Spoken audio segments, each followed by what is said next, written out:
उन्नति के लक्षण, आपकी रोज साधना ठीक चल रही है और आपकी उन्नति हो रही है, इसके लक्षण।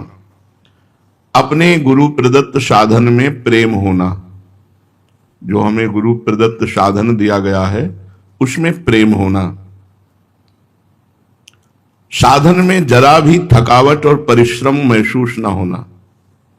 थक रहे, एक कह रहे थे कि हम नाम जप करते तो हमारे जबड़ा दर्द करने लगते हैं। आज तक हमारे जबड़ा नहीं दर्द किए। हाँ, ये जरूर है, बहुत चिंतन करने पर ये सब पार्थिव है ना, प्राकृतिक है, ये सब दर्द करने लगते हैं।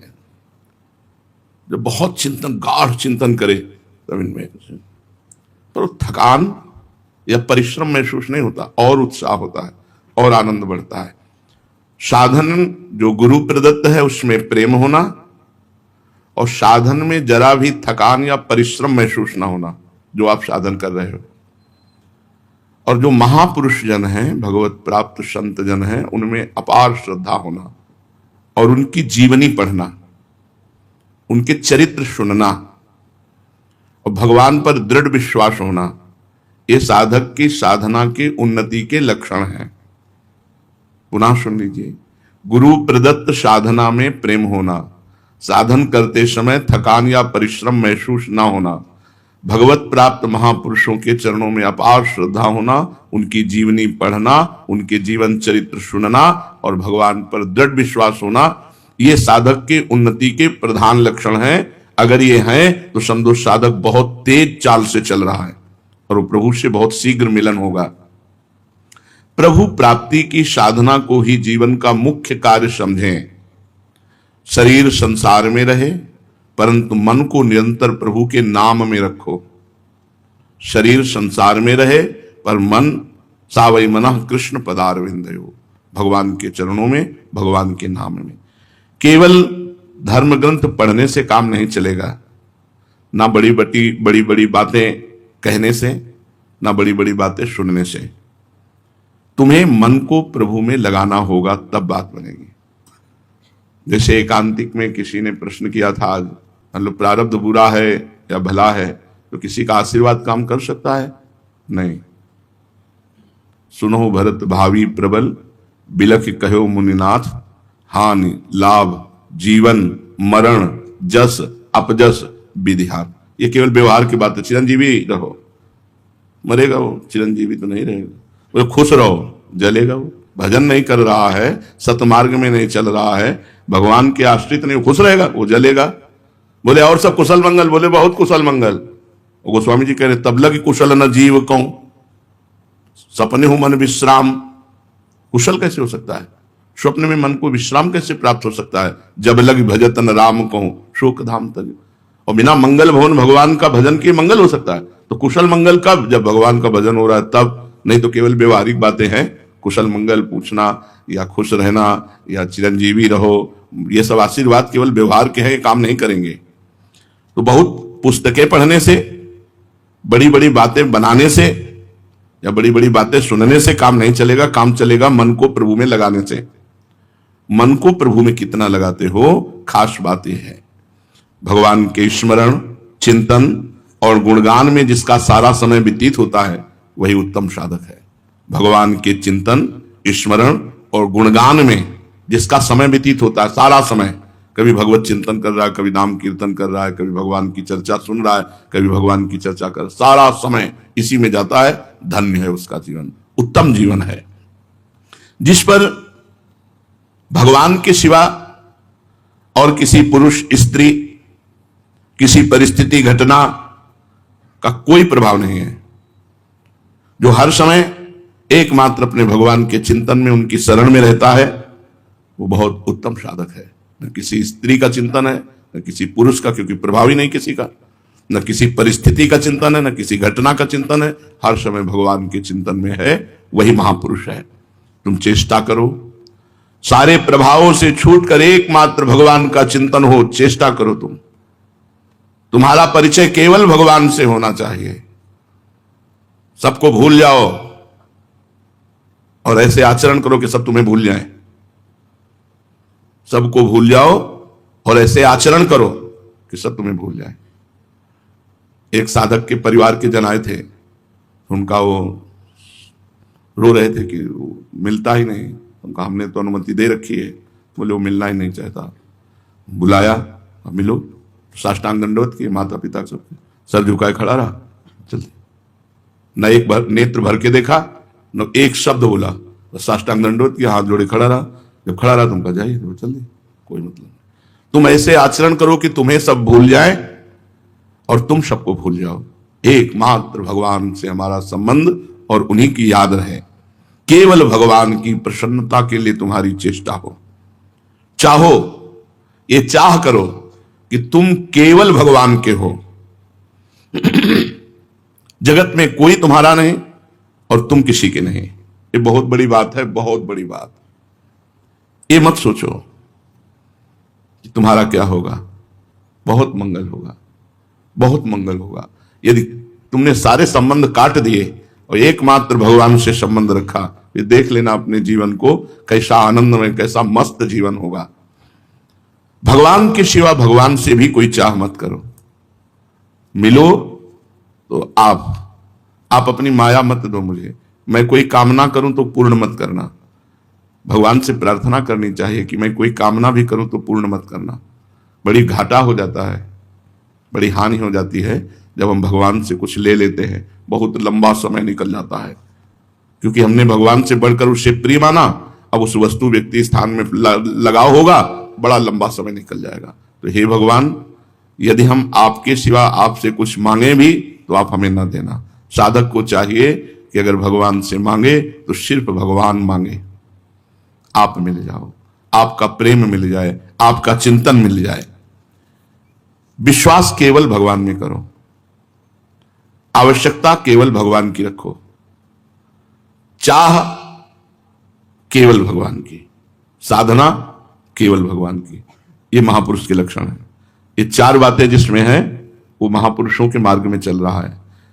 विश्वास भगवान में, किसी व्यक्ति पर नहीं। आवश्यकता केवल भगवान की। क्या आवश्यकता है आपको? केवल भगवान चाहिए, नहीं और कुछ नहीं, और कुछ नहीं। जा ही न चाहिए कबहू कछु नहीं, और हमारी आवश्यकता केवल भगवान। विश्वास सिर्फ भगवान में, आवश्यकता सिर्फ भगवान की, चाह सिर्फ भगवान की, और साधना सिर्फ भगवान की, भगवान की ही साधना। ये चार बातें जिस साधक में हो वो महापुरुष होने जा रहा है। बड़ा भाग्यशाली है जिसके अंदर ये चार बातें हैं। विश्वास, आवश्यकता, चाह और साधना, चारों भगवान में। भगवान के सिवा और कोई साधन नहीं, भगवान के सिवा और कोई चाह नहीं, भगवान के सिवा और कोई आवश्यकता नहीं, भगवान के सिवा और किसी में विश्वास नहीं। दृढ़ विश्वास, अचल निज धर्मा। अपने साधन पर अचल और भगवान में दृढ़ विश्वास और चाह और आवश्यकता भगवान की, वो महापुरुष होगा। इसी के आगे केवल भगवान में प्रेम हो जाता है और वो साधक मस्त रहता है। कर्म भगवान की प्रसन्नता के लिए करो, पर भगवान की प्रसन्नता के लिए कर्म करने वाला साधक ये नहीं चाहता कि मेरे कार्य को लोग सराहें, मेरी बड़ाई करें, मेरा सम्मान हो, मेरी जीवनी लिखी जाए, मेरा स्मारक बने। ये इच्छाएं उसी में रहती हैं जो तुच्छ मान का गुलाम होता है। मान का, कहीं ना कहीं मान की इच्छा, विषयों का। भगवत भक्ति का श्वांग धरकर अपने आप को धोखे में डालना है। यदि ये बातें हों, ऐसे बनो कि जगत के लोग परिचय में ही ना आवे, ना उनका परिचय प्राप्त करो और ना तुम उनके परिचय में आओ। ऐसे जीवन बिताना चाहिए। जगत के लोगों के परिचय में अहंकार जागृत होता है, मैं कुछ हूं, फिर प्रभु का दासत्व तो नहीं आएगा। बहुत सूक्ष्म है प्रभु का दासत्व। ना उनका परिचय प्राप्त करो, गुरु कृपा से कभी नहीं पूछो तुम कहां से आए हो, तुम कौन हो, तुम्हारा क्या नाम है। सही पूछो तो हमारे पास जो साधक 10 वर्ष से रह रहे हैं, हमें यह नहीं पता कि वो किस जिले के हैं, किस प्रांत के हैं, किस जाति के हैं, हम ये सब है अपने। अब कोई मजाक ही मानेगा कि तुम्हारे पास से 10 वर्ष रह रहे हैं और तुम्हें पता नहीं कि ये कहां के हैं। हमें नहीं पता, ये कहां से आए मुझे नहीं पता, सत्य कह रहा हूं, मुझे नहीं पता। बस ये है श्री जी के हैं, बस इतना मान करके शुरू से आज तक संबंध। हमें नहीं पता, और सब पुराने लोग हैं, हमें नहीं पता, हमने कभी पूछा ही नहीं तुम किस गांव के हो, तुम किस प्रांत के हो, किस पर, ये सब परिचय नहीं, ये नहीं, हमें नहीं पता। लोग आश्चर्य मानेंगे कि 10 साल तुम्हारी सेवा में रहे हो, तुम जानते नहीं किस गांव का? नहीं जानते भाई, हमने पूछे नहीं कभी, आज तक नहीं पूछा, किसी से नहीं पूछा। जो शिष्य बनते कभी नहीं पूछा कहां के हो तुम, कौन सी जाति के हो, क्या, ये सब पूछ रहे। भाई इतना पूछा है तुम्हें घर परिवार से प्रेम है? नहीं, चलो बनो बाबा जी, चलो बस भगवान के मार्ग में चलो, बस इतना परिचय है। किसी का परिचय मत जानो, ऐसी चेष्टा करो कि तुम सबको भूल जाओ और तुम्हें सब भूल जाए, केवल प्रभु याद रहे। तो भगवान की कृपा से 20 वर्ष परिवार वालों को यह भी पता नहीं रहा हम जिंदा हैं कि मरे गए, गंगा किनारे जब जीवन व्यतीत हो। ऐसी चेष्टा करो जिससे तुम्हें सब भूल जाएं और तुम उनको भूल जाओ, केवल प्रभु और तुम्हारा बस यही परस्पर संबंध रहे। चुपचाप रहो, प्रभु की सेवा करो और प्रभु को स्वीकार करो। साधक हर समय नाम जब ऐसे करता है जैसे गरीब आदमी धन इकट्ठा कर रहा है। आज इतना माल इकट्ठा हुआ, राधा राधा राधा, आज इतना हुआ, आज इतना, अधिक से अधिक नाम जप। जो दूसरों के दिखाने के लिए साधन भजन सेवा करता है उसमें सच्चाई भगवती गुण नहीं आते, जीवन व्यतीत हो जाता है। आरती पूजा नाच गाना जो भी भगवान के लिए करते हैं हम, वो सिर्फ भगवान के लिए करते हैं। दिखावा नहीं होना चाहिए, दिखावे के लिए भक्ति नहीं होनी चाहिए, नहीं तो आप में भागवतिक सद्गुण नहीं आएंगे, आप में क्षमता नहीं आएगी विकारों के वार को सहने की। अगर सच्चाई से भजन करोगे तो ठीक है, और आज्ञा का पालन करोगे तो ठीक है। आज्ञा पालन, गुरु की आज्ञा है कि इधर नहीं देखना तो फिर नहीं देखना, ये नहीं करना तो फिर नहीं करना। जो दूसरों के दिखाने के लिए सेवा करता है, दूसरों के दिखाने के लिए माला चलाता है, दूसरों के दिखाने के लिए भक्ति का स्वांग करता है, उसमें भागवतिक सद्गुण नहीं आते, उसमें विकारों की सहने की क्षमता नहीं होती। देखो, जगत को सुधारने की ठेकेदारी भगवान ने तुमको नहीं दी है, इसलिए चुपचाप अपने साधन में लगे रहो। ये जगत प्रभुमय है, सुधारना नहीं है, प्रभुमय है। भगवान की लीला भगवान के सामने भी हुई है, राक्षसी लीला, राजसिक लीला, तामसिक जो राक्षसी असुर भाव, और सात्विक लीला। तीनों गुण चलते ही रहे, ना कभी सुधरा है ना कभी सुधरेगा, कभी नहीं सुधरा। क्यों? क्योंकि भगवान ही स्वयं 3 गुणों का पर्दा डालकर खेल रहे हैं और यह खेल चलता रहेगा। जैसे भगवान श्री राम ने जब दंडकारण्य के ऋषियों से पूछा कि हड्डियां किसकी हैं, तो उनका जान करके अनजान की तरह पूछते हो, स्वामी ये तो ऋषियों की, ब्रह्म ऋषियों की हड्डियां हैं जिनको राक्षसों ने खा खा करके डाल दिया। तो भुज उठाए प्रणकीन निश्चरहीन मय करो, मैं भुजा उठाकर संकल्प करता हूं कि राक्षसों से हीन कर दूंगा भूमि को। नहीं, क्यों? क्योंकि उनकी लीला है, तमोगुणी लीला है। भगवान का अवतार हुआ कृष्णचंद्र जी का, अधर्मी पुरुषों को नहीं रहने दूंगा, मैं दुष्टों का विनाश कर दूंगा। लेकिन क्या विनाश हुआ? क्या नहीं हुआ। नहीं तो दुष्ट रहे नहीं जाते पृथ्वी में। क्यों? ये लीला भी तो उन्हीं की है, ये उन्हीं की लीला है। तो तुम ठेकेदारी छोड़ दो कि संसार को सुधार दोगे। रामकृष्ण के अवतार में भी ये पूरा नहीं सुधरा संसार, हम लोग भी तो रहे होंगे, अविनाशी जीव हैं तो कहीं ना कहीं रहे होंगे, भले चिपकली बने हो लेकिन रहे तो होंगे। तो हमारा कल्याण तो नहीं हुआ ना, हमारी दुष्टता तो नहीं गई ना। भजन, जगत को सुधारने की ठेकेदारी छोड़ दो, ये भगवान ने तुमको नहीं दी है। जगत प्रभुमय है, तुम केवल अपने आप को सुधारो, अपने आप को। तुम प्रभु के चरणों पर न्यौछावर हो जाओ और चुपचाप पड़े रहो दीन की तरह, उद्धार हो जाएगा। पड़े रहो दरबार में, कभी ना कभी दीनानाथ की भनक पड़ेगी कान में। ये दास पड़ा है 20 साल से, जागृत कर देंगे हृदय में ज्ञान विज्ञान भक्ति। पर पड़े नहीं रहते लोग ना, हरकत करते रहते हैं, पड़े कहां रहते हैं। पड़े रहो तो बढ़िया बात है, 24 घंटे पड़े रहो तो तुम्हारे मुंह के सामने भोजन रखा जाएगा। पड़े रहो, नाम जप करते हुए पड़े रहो। 20 साल से सोलर में एक संत थे, 4 पाई से नहीं उठे, 20 साल। हम दर्शन करने गए, प्रमाणित, जिन परमहंस के साथ गए थे बहुत तार्किक प्रवृत्ति के थे। तो उनका यदि जल पिएंगे तो लघुशंका होगी, यदि भोजन पाएंगे तो सोच होगा, और अगर लघुशंका सोच बिस्तर में नहीं है तो कहीं जाते हैं, अगर जाते नहीं है तो ऐसा हो कैसे सकता है। मैं भी योगी हूं, योग कितना अन्न पचा सकता है, लेकिन अल्प मात्रा में मल का तो त्याग होगा ही। मैं चलूंगा देखने। उनका महाराज जी, फिर हमारी भी इच्छा जागृत हो रही, बोले चलो। पैदल गए थे हम लोग, वो जो ही वो गए और हम संग ही थे, तो आंख नहीं खोलते थे, पर एकदम ऐसे थोड़ा उठे और ऐसे बड़ी बड़ी आंख ऐसे खोली, जो परमहंस जी थे, मानो सारे उत्तर उनको मिल गए।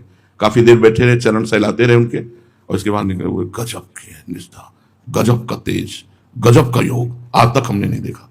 और वहां जितने लोग थे, रात दिन भीड़ लगी रहती थी, और रोज सुबह उनकी पादुका में बालू मिलती थी, जिससे प्रमाण होता था गंगा स्नान करके आए।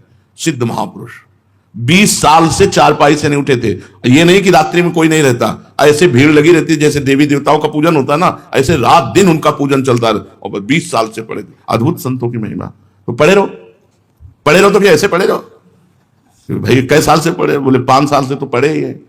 पढ़े ही रहो, बस सिद्ध हो जाओगे, पढ़े पढ़े सिद्ध हो जाओगे। कौन पढ़ना चाहता है ऐसा?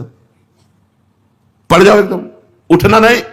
जो मनुष्य जगत के लोगों से बहुत परिचित होने की चेष्टा करता है, याद रखो वो प्रभु के परिचय से दूर हो जाता है। यदि प्रभु के परिचय में बने रहना है तो अपने को परिचय शून्य करना पड़ेगा। परिचय नहीं होना चाहिए, बहुत ही हानिकारक है परिचय, बहुत हानिकारक है। वो तो गुरु भगवान की कृपा से हो तो अहम जागृत तो नहीं, जागृत हो जाता है, अहम जागृत हो जाता है। जो सोया हुआ अहंकार साधना के द्वारा जिसे रौंदा गया, वो पुनः जागृत हो जाता है। देवर्षि नारद जैसे महापुरुष में जागृत हो गया। जब काम विजय कर हो गई तो उनको लगा मैं काम विजयी। बड़ा सूक्ष्म अहंकार होता है। यदि प्रभु के संग को नहीं छोड़ना चाहते हो तो अपना परिचय न बनने पावे ऐसे रहो। सच्ची बात है, परिचय न बनने पावे ऐसे रहो। जितना ही जगत में अधिक परिचय होगा उतना ही प्रभु के परिचय से हट जाओगे। यदि हम जागृत हो गया तो नष्ट हो जाएगा साधक। तो प्रभु की तरफ जो आकर्षण है वो हट करके जनता की तरफ हो जाएगा, और जीवन का जो लक्ष्य है वो बदल जाएगा। जो मनुष्य भोगों के त्याग और भगवत प्रेम का बाना पहनकर लोगों को अपना प्रभाव दिखाता है, परिचय देता है, परिचय बनाता है, तो वो उस भ्रष्ट स्त्री के समान है जो अपने पति को छोड़कर अन्य पुरुषों से परिचय बनाती है, अन्य पुरुषों का संग करती है। इसलिए साधक गुप्त रहे, शांत रहे। ये प्रधानता ना आने पावे कि आप कुछ हो। अगर कुछ हो तो मधुमक्खी की तरह जनता लग जाएगी, फिर भगवान से चित्त हट करके इनकी तरफ लग जाएगा। तुम पर भगवान की कृपा नित्य निरंतर बरस रही है। भगवान की कृपा चारों तरफ से तुम्हें घेरे है। ऐसा कोई क्षण नहीं जिस समय तुम भगवान की कृपा से वंचित रहते हो। तुम उनकी प्यारी से प्यारी वस्तु हो, ममई वांशो। तुम पर वे कृपा करते हैं, पल पल में तुम्हें याद करके वो स्नेह से युक्त हो जाते हैं। सचमुच विश्वास करो, जब से तुम अलग हुए वो आपके पीछे पीछे चल रहे हैं। अविज्ञात सखा, कभी लौटकर मेरी तरफ देखे। एक क्षण के लिए भी उन्होंने कभी तुमको छोड़ा नहीं आज तक, लेकिन तुम उनकी तरफ न देखकर संसार की तरफ देख रहे हो। इसलिए ये नहीं जान पा रहे कि मेरा कोई दोस्त अनंत जन्मों से मेरे पीछे पड़ा हुआ है, मेरे पीछे लगा हुआ है।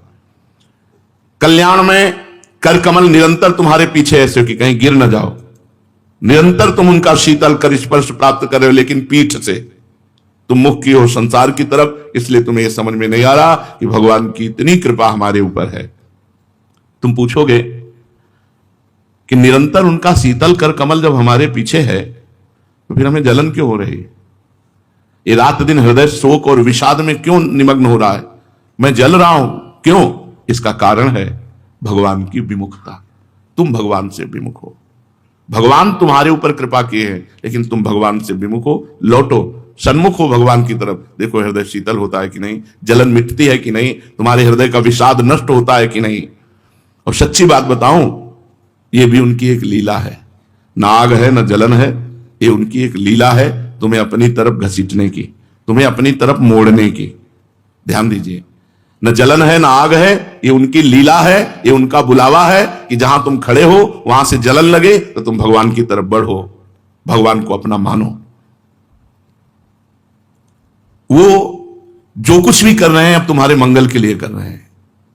आश्चर्य की बात है कि लीला में पट डालकर कर रहे हैं। बेपरद होकर अगर करे तो हमें समझ में आ जाए, हमारे साथ खेल तो रहे हैं वो, पर वो पर्दा डालकर खेल रहे हैं। बस यही पर्दा उठाने के लिए तुम नाम जप करो, भगवान से प्रार्थना करो। तुम्हारी सुख की चाह, शांति की चाह, आनंद की चाह, ये सब पूर्ति हो जाएगी, उनके लिए खिलवाड़ है। तुम्हें परम सुखी कर देना, परम शांत कर देना, परम आनंदमय कर देना भगवान के लिए खिलवाड़ है। उनका खेल पता नहीं कब से चल रहा है, कब तक चलेगा, ना कोई पता लगा पाया है, ना कोई पता लगा पाएगा। ये चलता ही रहेगा। जिन्होंने देखा है, चलते ही देखा है उनका खेल। हां, अब खेल का रूप बदलना चाहिए। अब मायामय खेल नहीं, अब चिदानंद खेल मुझे देखना है। उनका खेल खत्म नहीं होगा, हमारा खेल परिवर्तित हो जाएगा। त्रिगुण माया से हटकर गुणातीत भगवान की दिव्य लीला का खेल। इसलिए तैयार हो जाओ। भगवान की कृपा तुम्हें जलन देकर, अशांति देकर, दुख देकर आनंदमयी लीला में ले जाना चाहती है। ये जो सृष्टि दिख रही है, इसका सृजन, इसका संहार, इसका पालन उनके द्वारा हो रहा है।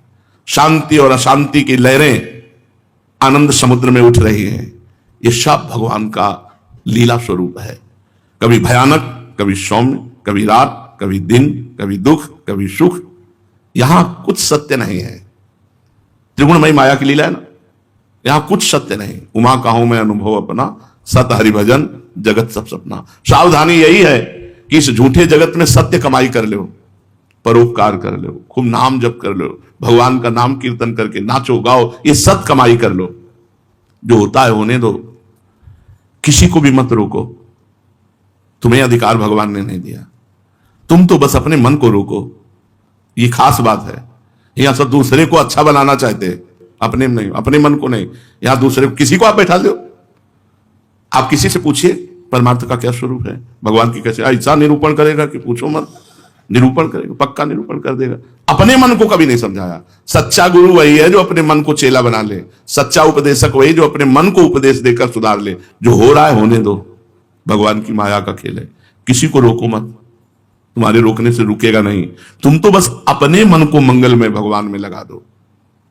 किसी खास स्थिति की कल्पना मत करो कि अटैच रूम हो जाए, सारी व्यवस्था, कहीं जाना ना पड़े, सब फिर डट के भजन हो। कभी नहीं होगा, नहीं हुआ। ये जगत भगवत स्वरूप है। अगर ये भगवत स्वरूप हमारे दिमाग में बना रहे तब तो बाधा नहीं पड़ेगी। अगर ये कहीं आ गया कि मैं श्रेष्ठ और ये लघु, तो बाधा पड़ जाएगी। इसलिए जगत में जो हो रहा है तुम होने दो। तुम तो बस अपने मन को मंगल में भगवान के चिंतन में लगाओ। विश्वास करो भगवान सर्वज्ञ है। विश्वास करो भगवान सर्वशक्तिमान है। तुम्हारे को बहुत प्यार करते हैं, ये बात याद रखो। तुम्हारे को भगवान बहुत प्यार करते हैं, तुम्हारे साथ है, तुम्हारा हाथ उन्होंने पकड़ रखा है। इसलिए आज से तुम निश्चिंत हो जाओ, भगवान ने तुम्हारा हाथ पकड़ लिखा। एक संत ने गाया है, सीताराम सीताराम सीताराम कहिए, जाहि विधि राखे राम ताहि विधि रहिए। बड़ा बढ़िया सिद्धांत है। मुख में हो राम नाम, राम तेरे हाथ में, बंदे तू अकेला नहीं, राम तेरे साथ में। मुख में हो राम नाम, राम तेरे हाथ में। अगर नाम चल रहा है तो भगवान तुम्हारे हाथ में है। भगवान का भजन कर रहे हो तो भगवान तुम, बंदे तू अकेला नहीं, राम तेरे साथ में। विश्वास करो भगवान सर्वज्ञ हैं, सर्वशक्तिमान हैं, तुमको बहुत प्यार करते हैं, सदा सर्वदा सर्वत्र तुम्हारे साथ हैं और तुम्हारा हाथ उन्होंने अपने हाथ में पकड़ लिया है। ये जो सौभाग्य मिला है, धामवास, सत्संग, नामवाणी, ये सब भगवान ने हमें पकड़ रखा है। नहीं तो माया के प्रवाह में कब बह गए होते। और जो दुर्भाग्यवश बह गए तो फिर बह गए, देख रहे हो दुर्दशा हो जाती जीव की। जो बह गया सो नाम धाम सब छूट जाता है। पढ़ा रहे यहां तो मृत्यु होते ही भगवत प्राप्ति हो जाएगी, चाहे कोई साधना ना की हो, क्योंकि भगवान का मंगलमय धाम है। विश्वास करो तुम्हारे अंदर भगवान शक्ति का पुंज एकत्रित किए हुए है। तुम्हारे अंदर भगवान की दिव्य शक्ति छिपी हुई है, बस तुम्हें उसे जागृत करना है। शक्ति जो अंदर छुपी हुई है उसे जागृत करना है नाम जप के द्वारा। खूब नाम जप करो, दिव्य शक्ति तुम्हारे अंदर भगवान ने दी, उसको भगवान तुम्हें जागृत करना पड़ेगा। यह सेवा भगवान ने दी। माल रख दिया है, खोलना तुम्हें पड़ेगा। चाबी है नाम। जितना नाम जप करोगे मानो आप भगवान की दिव्य शक्ति जो तिजोरी में रखी हुई उसको खोल रहे हो। अपार शक्ति। संतों में जो दिव्यता पाई गई वो भगवान के नाम से ही तो पाई गई। उनकी शक्ति के सामने तुम्हारा पाप कुछ नहीं कर पाएगा। अगर कोई पाप हो गए हैं कुछ नहीं कर पाएगा। शोक, मोह, विषाद, दुख, माया, ममता की ताकत नहीं कि भगवान की शक्ति जागृत हो जाए और तुम्हें छू ले। है शक्ति सबके अंदर, उसे जागृत करना है। जैसे दूध में घी है, जैसे मेहंदी में लालिमा है, ऐसे ही परमात्मा शक्ति सबके अंदर है, पर उसे जागृत करना है। खूब नाम जप करो, सच्चे आचरण से चलो, शक्ति जागृत हो जाएगी। कोई भी पाप ताप शोक मोह विषाद दुख माया ममता की ताकत नहीं कि तुम्हारे को छू सके। जब भगवान की शक्ति जागृत हो जाती है, तुम्हें वश में कर सके, ऐसी कोई ताकत पैदा नहीं हुई। इतनी सामर्थ्य तुम्हारे अंदर विराजमान है। तुम पर पाप ताप आदि का आक्रमण तभी होता है जब तुम भगवान को भूल जाते हो, भगवान की शक्ति को भूल जाते हो। जब तुम अपने देह की तरफ देखते हो तब तुमसे पाप ताप ये सब, और जब भगवान की तरफ देखते हो तो भगवान की शक्ति जागृत होती है। विश्वास करो, तुम चाहो तो अपनी शक्ति से भगवान को अधीन कर सकते हो, ऐसी शक्ति भगवान ने दे रखी। चाहो तो तुम भगवान अहम भक्त पराधीनो अस्वतंत्र युधिष्ठ, जो अतिगज मत निरंकुश मोहन, वो कह रहे अहम भक्त पराधीनो, जो परम स्वतंत्र न सिर पर कोई भावे मने करे सोई। वो कह रहे अस्वतंत्र युधिष्ठ, मैं अस्वतंत्र हूं, स्वतंत्र नहीं हूं, भक्तों से परतंत्र हो गया हूं, भक्तों ने मुझे अधीन कर लिया है। भक्ताधीन मना पूज्यो, भगवान भक्ताधीन है। तुम्हारे अंदर ऐसी शक्ति कि तुम भगवान को अधीन कर सकते हो। और तो और की बात है, शांति अशांति आनंद शोक वैराग्य आसक्ति ज्ञान अज्ञान प्रकाश अंधकार हर्ष विषाद आशा निराशा अनुभव कल्पना, ये सब समान हो जाएंगे। चाहे शांति है या अशांति, कोई फर्क नहीं। ऐसी वो शक्ति है, जब वो जागृत हो जाती है तो शांति अशांति आनंद शोक वैराग्य आसक्ति ज्ञान अज्ञान प्रकाश अंधकार हर्ष विषाद आशा निराशा अनुभव कल्पना, केवल भगवान। इन समस्त द्वंद्वों में किंचन मात्र भी साधक विचलित नहीं होता, एकमात्र आनंद भगवान का। विश्वास करो, वही समग्र शांति, वही समग्र आनंद, वही समग्र ज्ञान, समस्त सुख तुम्हारे हृदय में विराजमान है। केवल नाम जप के द्वारा उसे जागृत करना है। स्मरण करते रहो और अपने को तैयार करो भगवान के लिए। जैसे हम नहा धो के पूजा के लिए तैयार होते हैं, ऐसे ही जो नाम कीर्तन वाणी पाठ भगवत चर्चा सत्संग सुन रहे हैं, हम रोज तैयारी कर रहे हैं। कहां? भगवान के धाम जाने की, प्रिया प्रीतम के निकुंज जाने की। अमल प्रकाश तुम्हारे जीवन पथ को रास्ता दिखाएगा। अमल माने मल रहित, निर्मल प्रकाश तुम्हें रास्ता दिखाएगा।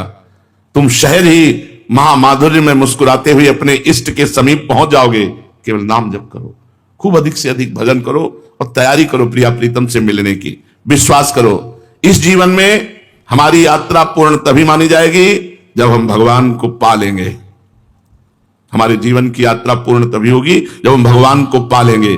दुखमय जीवन से महान असीम अनंत आनंद की यात्रा हमारी चल रही, इसलिए निरंतर नाम जप करो, कोई पाप आचरण ना होने पावे। दुनिया से मतलब मत रखो, छुप के भजन करो, तो भगवान जो छुपे हुए हैं वो तुम्हारे सामने नहीं छुपेंगे, प्रकाशित हो जाएंगे। तुम छपोगे, भगवान छुपे रहेंगे, वो प्रकाशित नहीं होंगे। शेष चर्चा आगे। श्री राधा वल्लभ लाल की।